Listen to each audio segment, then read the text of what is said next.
was hired by the Sheriff's Crime Lab in 1985, and I moved to various sections at the Sheriff's Crime Lab. I started in toxicology, I went to narcotics, I went to serology before DNA, and the last part of my career there was in firearms identification. So I worked 16 years as a real CSI. If you tell me that as a writer you want to do a story where a guy's head is cut off, it's my job to tell you if he was sitting or standing, he's going to have a large amount of blood on his body because of gravity coming out of his neck. The blood's going to come out and get on his body. And then when he falls down, there's going to be a large pool of blood.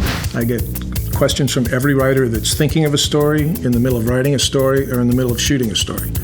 I get questions on every aspect of forensic science. They also ask me medical questions because we have forensic pathologists on the show. So I end up answering medical examiner questions and police questions. I have a distinguishing crime scene that I had been to that happened very early in my career, basically while I was still training. And it was a man that was high on PCP that killed his girlfriend. And when we got there, we found that basically her head was gone. There was fine, high-velocity blood spatter throughout the room. There was a broken shotgun on the floor, so the logical conclusion was that he'd shot her with the shotgun.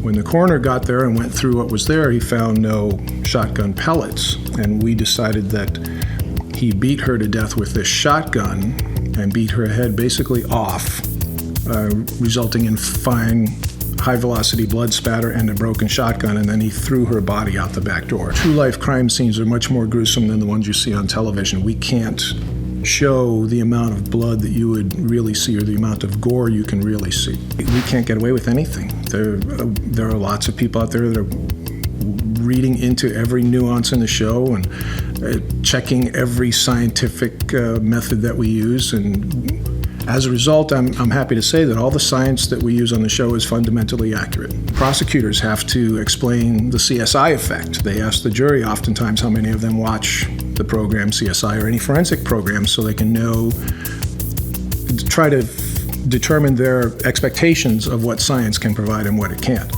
So I think a lot of it's due to show, and I'm pretty proud of that. That's a part of the so-called CSI effect that I'm proud of.